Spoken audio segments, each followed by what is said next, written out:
Buenas, ¿qué tal? ¿Cómo les va? Eh, Vamos a arrancar rápidamente con la clase grabada de esta clase. Vamos a ver capítulos 4, 5 y 6 de Mankio, como les expliqué en la reunión que tuvimos hace un rato. Quedó desfasado de la clase anterior respecto al cronograma, a los primeros temas, todo lo que es desplazamientos, tipos de bienes y elasticidad, lo tenemos que haber visto en la clase pasada, pero como se hizo un poco larga, quedó para esta. Así que esta va a ser un poquito más larga, van a tener dos videos. Por un lado, primero van a tener este video, que va a llegar hasta eh, tipos de bienes, hasta acá, ¿sí? No se ve ahí el color, a ver, hasta acá. Vamos a ver hasta esta parte en este video y después van a tener otro video, otro link que es unidad 2, clase 2, segunda parte. Y ahí van a ver un video que en realidad va a arrancar con una filmina que dice clase 5, porque es un video que tengo del cuatrimestre pasado, pero que básicamente explicó todos estos temas y ya está grabado, así que no le den bola a esa primera filmina. Bueno, vamos a arrancar, un poco igual ya está en el vivo, avanzamos bastante ayer en esto. Eh, Desplazamientos de las curvas. Primero vamos a ver rápidamente el tema de la FPP. ¿La FPP se desplaza, se puede desplazar? Sí, ya lo vimos en la clase pasada.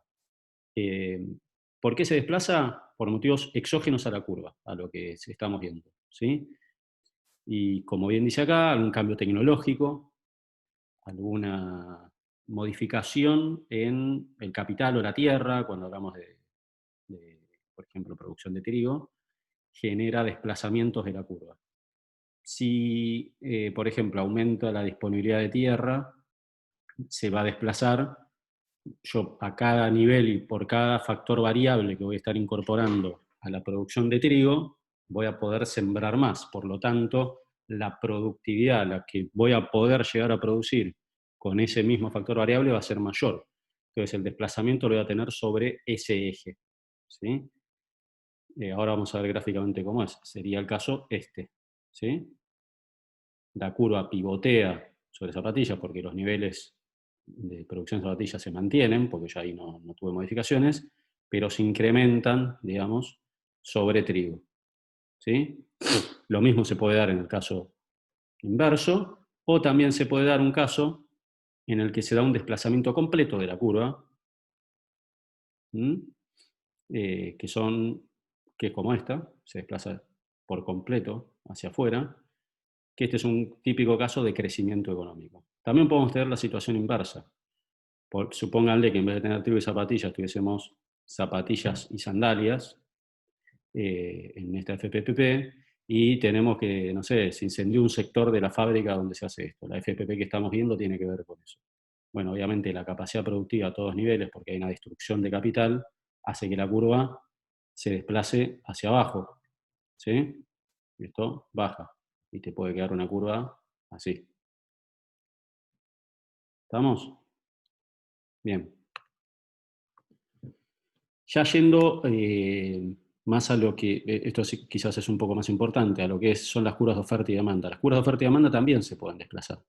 Como les dije ayer, como les dije hace un rato en el vivo que tuvimos, eh, todos los desplazamientos de la curva, lo que hay que diferenciar es cuando uno se mueve en la curva a cuando la curva se mueve, ¿sí? Entonces, la primera regla que tienen que tener en cuenta es que eh, si lo que yo estoy analizando son modificaciones que no tienen que ver con las variables que estoy tomando, que serían precio y cantidad, me va a generar desplazamientos en la curva. Si lo que yo estoy, una situación determinada que yo estoy analizando, significa variaciones en el precio del bien que estoy analizando, bien o servicio, o en su cantidad, lo que voy a estar haciendo es, me voy a estar moviendo en la curva, ¿sí?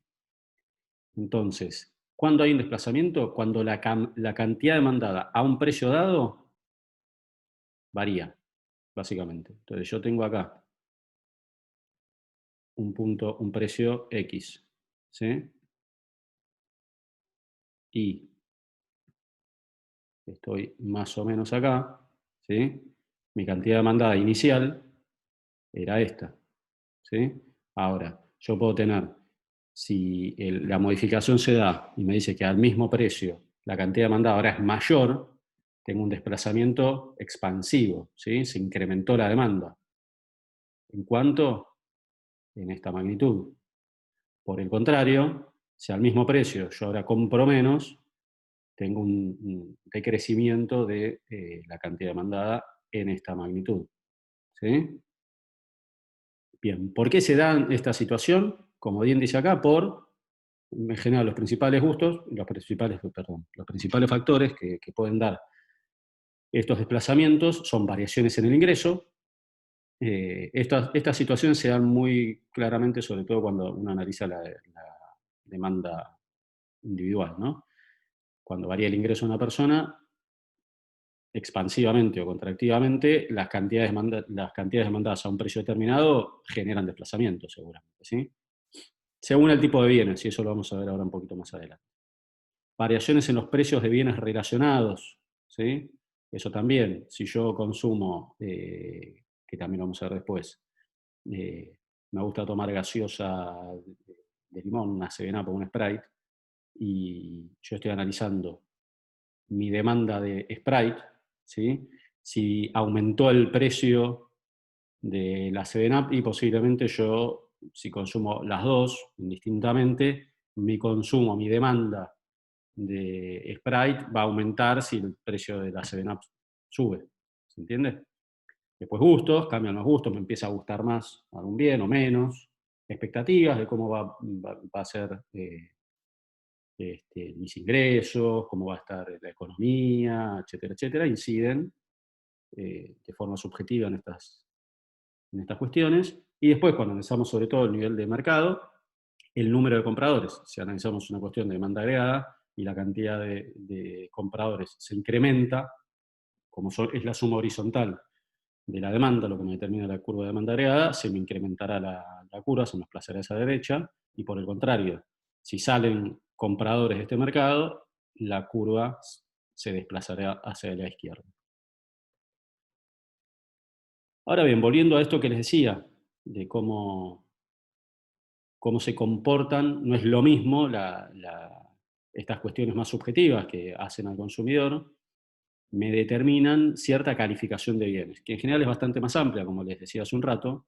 eh, Se habla de bienes de lujo y otros tipos, el bien Giffen, etcétera, etcétera. Pero las grandes calificaciones que nos interesa que vean, que son las más intuitivas incluso, pero tienen una incidencia técnica que después vamos a ver, que es bueno que lo entiendan, podrían ser estas cuatro, ¿sí? Un bien normal es un bien que si aumenta mi ingreso, tengan en cuenta acá que estamos hablando de ingreso, ¿sí? Si aumenta mi ingreso, demando más de ese bien, ¿sí? Como puede ser, ejemplos típicos, salidas a comer afuera, si yo tengo más guita, y en general me voy a dar más lujo, me copa salir a comer afuera, entonces si tengo más guita, parte de mi presupuesto, mayor parte de mi presupuesto lo voy a destinar a ese gasto, ¿sí? Por el contrario, si mi ingreso se contrae, va a ser una de las cosas que voy a bajar. Lo mismo con salidas al cine, compra de ropa, etcétera, etcétera. Por otro lado, un bien considerado inferior es un bien que si aumenta de nuevo el ingreso, en vez de mandar más de ese bien como un bien normal, demando menos, ¿sí? Se mueve en dirección contraria. Ejemplos típicos. Recuerden esto que son cuestiones subjetivas y depende de las personas. Eh, pero en general, para que entiendan la lógica, por ejemplo, un colectivo, si yo viajo al laburo en Bondi y empiezo a ganar muchísima más guita, y bueno, quizá me compro una moto, me compro un auto para viajar más cómodo, más tranquilo, no agarrar mi COVID, o lo que sea, si puedo, y eh, dejo de destinar presupuesto a mi viaje en colectivo, ¿sí? Comida rápida, que es un típico bien de consumo más popular, ropa comprada en outlets, que de por sí es ropa más barata, lo voy a dejar de comprar, voy a empezar a comprar ropa que no sea de outlet. Son cuestiones, de nuevo, insisto, estas muy subjetivas. Pero bueno, creo que se entiende. Por otro lado, los bienes sustitutos y complementarios. Esto tiene que ver en cómo varían las demandas de un bien respecto a variaciones en otro bien. ¿Sí? Entonces, hablamos de un bien sustituto cuando un incremento en el precio del otro bien, ¿sí?, lleva a un incremento en la demanda del que yo estoy analizando. Como les dije en el caso anterior, el caso más claro es el del Sprite y la 7-Up. ¿Sí? Se aumenta el precio del Sprite, ¿qué va a pasar con la cantidad demandada de 7-Up? Seguramente se incremente, porque son sustitutos. ¿Sí? Por otro lado, un bien, lo decimos que es complementario, si un incremento en el precio del bien complementario al que yo estoy analizando, ¿sí?, me genera una caída en la cantidad demandada del bien que yo estoy analizando. Como les dije también, caso típico, pan de pancho y salchicha. En general van de la mano. Si aumenta el precio de uno, no solamente va a caer la cantidad demandada de ese bien, sino que también va a caer seguramente caiga la cantidad demandada del otro bien, porque es complementario a eso. ¿Sí? Bien, como les decía, diferencias entre movimientos en la curva y desplazamientos de la curva. Si yo estoy, y hay un ejemplo que usa Mankiw que está muy bueno, que tiene que ver con las políticas para dejar de fumar, les recomiendo que lo lean, es un apartado en el capítulo 5, si no me equivoco, pues en el final del cuadro, creo que es en el 5, léanlo y lo van a entender muy claramente. Cuando yo, de nuevo, hago una política que tenga que ver con subir un impuesto, que básicamente lo que estoy haciendo es modificar el precio que estoy haciendo.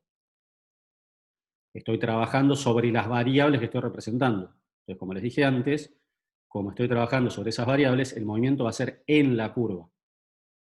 ¿Y qué sucede? Si mi precio está acá, pasa de 2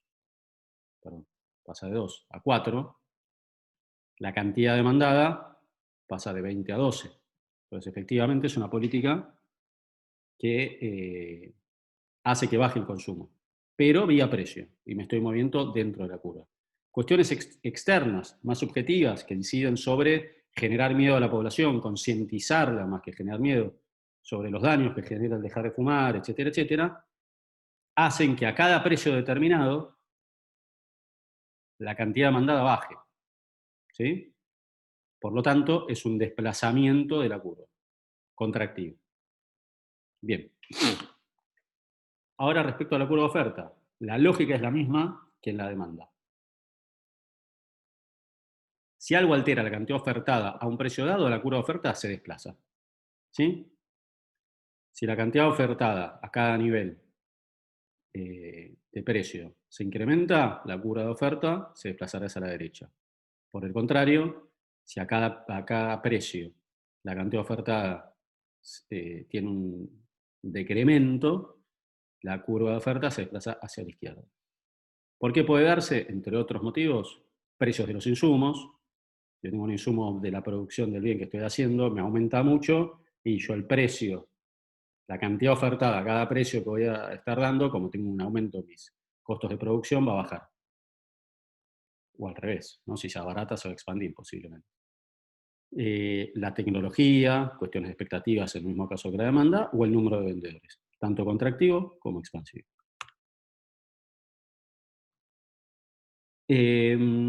Bueno, y acá cómo incide esto en el equilibrio de mercado, ¿no?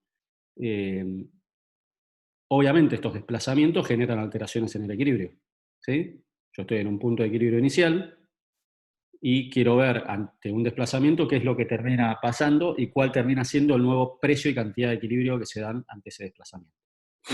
¿Sí? Entonces, lo primero que hay que ver, como les decía, están estas este, tres pasos que establece Mankiw, que son muy claros. Primero, analizar si el acontecimiento que estoy analizando, como les dije, desplaza alguna de las curvas. Básicamente, si estoy analizando alguna de las variables del gráfico o no.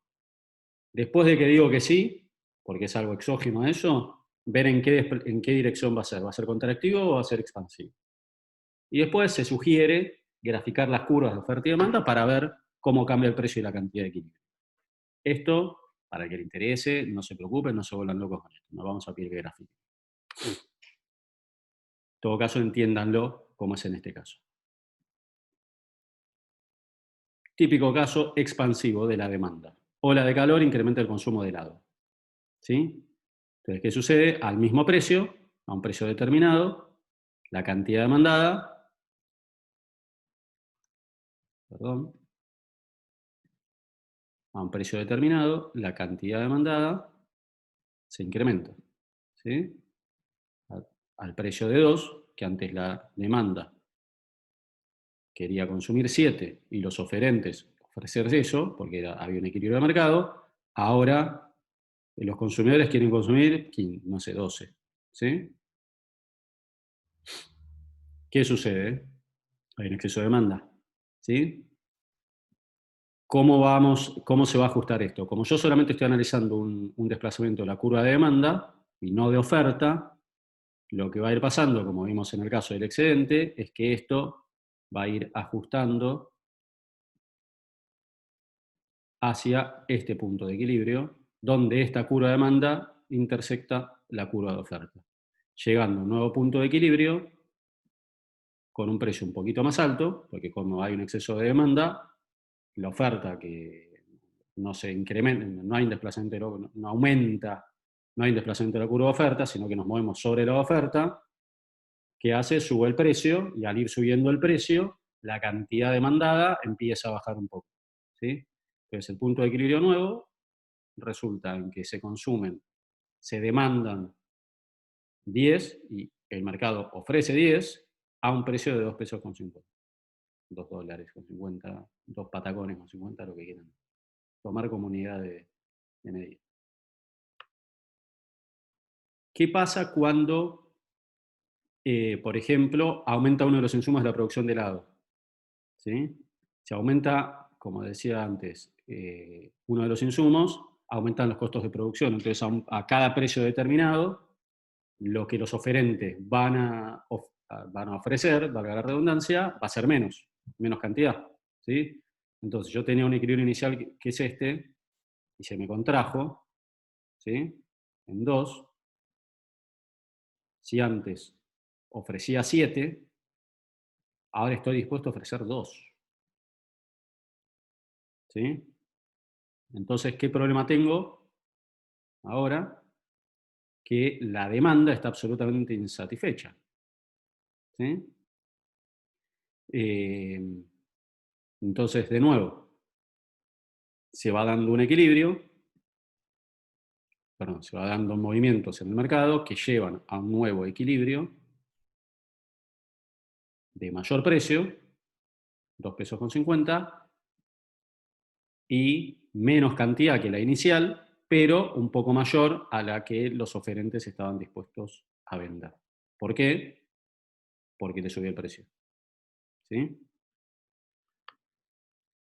Ahora bien, ¿qué pasa cuando se desplazan ambas curvas? ¿Sí? Eh, Podés tener 2 puntos de equilibrio posibles. ¿Sí?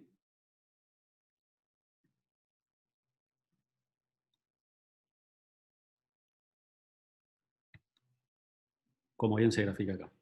Lo que primero sucede, o lo que sucede si se dan en simultáneo, el precio aumenta y la cantidad aumenta. Yo estoy partiendo de este punto inicial. ¿Sí? Tengo una curva de demanda que se expande y una oferta que se contrae. Situación rara, pero se puede dar. Entonces, ¿qué termina sucediendo? Yo primero, hay que ver cuál se desplaza primero. Si primero se desplaza la demanda, voy a tener un punto de equilibrio temporal que es este. ¿Sí? Si lo que primero se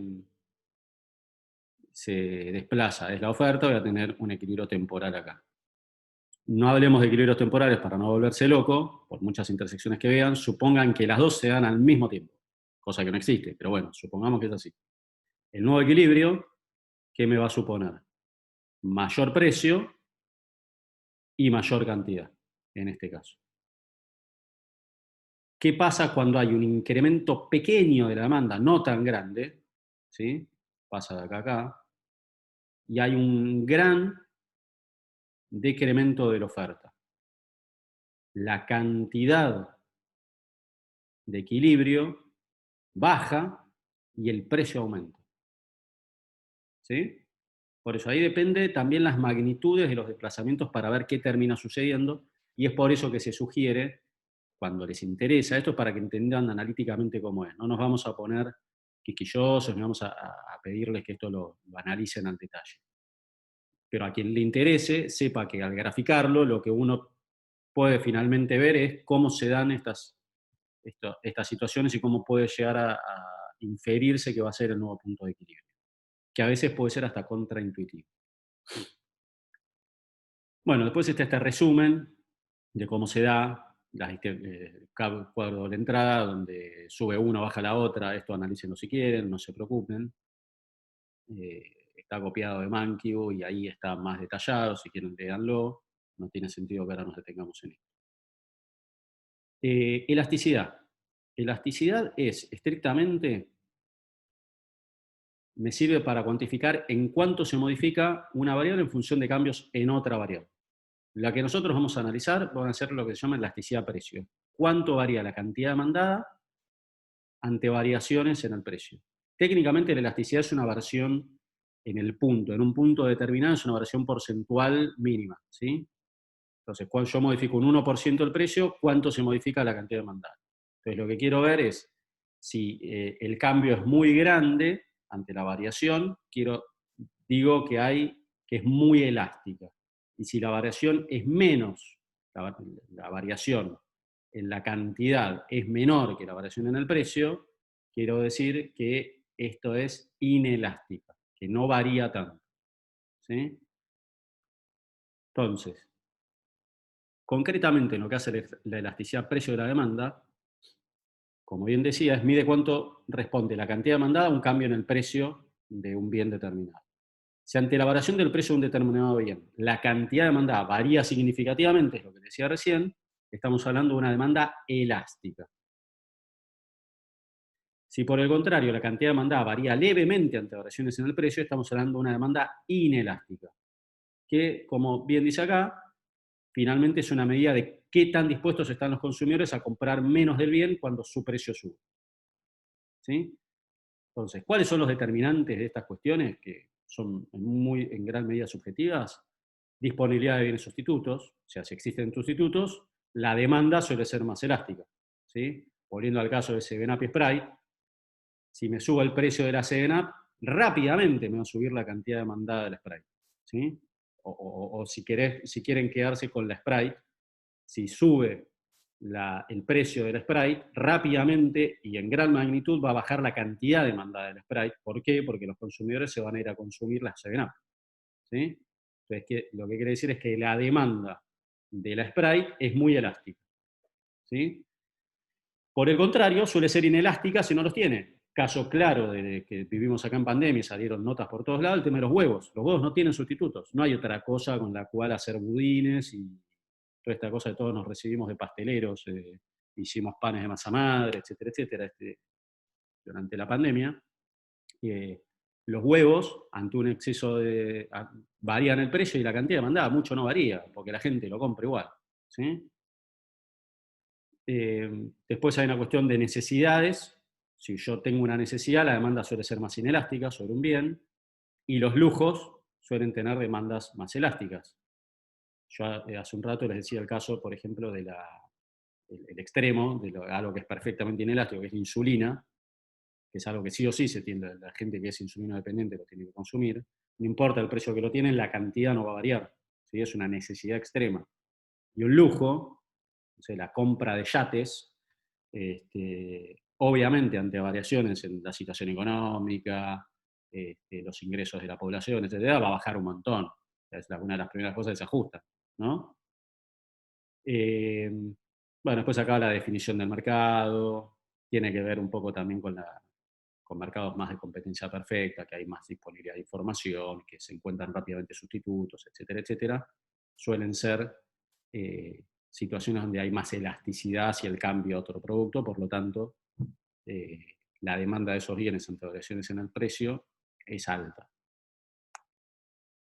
La elasticidad, perdón. El horizonte temporal, claramente en el corto plazo puedo llegar a ser un poco más inelástico en mis variaciones, como les decía ayer, hace un rato con el tema del aumento de tarifa de consumo eléctrico o de gas. En el cortísimo plazo, y yo quizás no varío tanto hasta que no vea el impacto de en la factura de lo que me llega. Ahora, en el mediano plazo, y voy ajustando, y empiezo a cambiar las lamparitas, las incandescentes por las de bajo consumo, etcétera, etcétera, y mi consumo empieza a bajar. En el largo plazo, todas las demandas suelen ser más elásticas. ¿Sí? Acá es gráficamente cuáles son los extremos, hace un rato se los expliqué. Este es el caso de típico de la insulina. Este es un caso de perfecta elasticidad. Básicamente es un bien que tiene tantos sustitutos, hay tantos oferentes y demás, que si uno quiere manejar el precio, no le consume nada. ¿Sí? Si alguien me pone un precio acá, mi consumo va a ser cero, no va a tener demanda directamente. ¿Sí? O al revés. Hay un precio de mercado tan establecido que la demanda es lineal. Y a su vez, al ser una línea recta, a ese precio vendo todo lo que yo tenga. ¿Sí? La cantidad es la que yo quiera. ¿Sí? Como bien dice acá, a cualquier precio superior a 4, la cantidad demandada es 0. Y a un precio de exactamente 4 o menos, el consumidor adquirirá cualquier cantidad, la que vos le pongas. Y en el medio, como suele moverse el mundo, en los grises, la mayoría de los bienes están en estos casos. ¿Sí? Un poco más inelásticas o un poco más elásticas. ¿Sí? La oferta, la lógica es exactamente lo mismo. ¿Cuánto responde la cantidad ofertada a un cambio en el precio? Si ante la variación del precio de un determinado bien la cantidad ofertada varía significativamente, estamos hablando de una oferta elástica. Y si varía levemente, estamos hablando de algo inelástico. ¿Sí? ¿Qué importa acá, más que en la demanda? El horizonte temporal. Básicamente, las ofertas suelen ser más elásticas a largo plazo, porque en el corto plazo las empresas no pueden modificar su capacidad instalada, sus lógicas, digamos, sus procesos, etcétera, etcétera. Si yo soy una empresa que, no sé, produce algún tipo de bien, y de pronto tengo un aumento de precios y demás que me inciden a hacer una inversión en la empresa. Bueno, eso me requiere tiempo, la adaptación de mi capacidad instalada me requiere tiempo. Entonces, en el corto plazo va a ser más inelástica esa demanda, esa oferta, y en el largo plazo se va a ir volviendo cada vez más elástica. ¿Sí? Y por otro lado, la flexibilidad de los vendedores. Los bienes manufacturados, como dice acá, son elásticos porque su producción es fácilmente regulable. La cantidad que yo produzco de un bien que entra en una cadena de producción lo voy controlando. No tiene mucha variación. Ahora bien, una obra de arte, por el otro lado, es sumamente inelástica. O sea, no se puede modificar un stock de obras de arte ante movimientos en el precio. El stock es siempre el mismo. ¿Sí? Y al igual que en la cura-demanda, no se vuelvan locos con esto, es es el mismo tipo de ejemplo. ¿Sí? Y en general, como les decía, el mundo y las ofertas se mueven sobre todo en estos dos casos. ¿Sí? Lo que me interesa más que vean y que analicen es esto, es esta situación, eh, que tiene que ver un poco con lo que veníamos hablando de las variaciones en el tiempo, el horizonte temporal. En muchos mercados la elasticidad no es constante, y varía según el tiempo que analicemos. Entonces, una fábrica con una capacidad instalada determinada es muy elástica ante variaciones en cantidades pequeñas, aquí estamos hablando de cantidades pequeñas, ¿sí? Si me aumenta el precio un poquito, ¿sí? De algo, y yo estoy acá, lo que yo puedo aumentar mi producción es mucho mayor, ¿sí? O sea, esta variación es más chica que esta variación, ¿sí? Entonces lo que me dice acá es que mi oferta es muy elástica. Yo tengo una capacidad instalada que está subutilizada en pequeñas cantidades. Tengo una máquina que produce 1000 zapatillas y estoy diciendo que estoy produciendo 100 porque es lo que yo estoy dispuesto a, a ofertar ante un precio de 3. Si me aumentas un poquito el precio, sí, de una, yo te incremento rápidamente la cantidad de zapatillas. Ahora bien, cuando ya estáis sobre el límite de mi capacidad instalada, no hablemos de 1000, hablemos de 550, como el máximo, y una variación que es alta de precio, de 12 a 15, como esta, implica que yo pueda modificar apenas un poquito la cantidad producida, porque ya me genera mucho quilombo esta adaptación. ¿Sí? Bueno, espero que se haya entendido. Ahora en el otro video van a arrancar con esta parte. Y bueno, nos estamos viendo el martes que viene.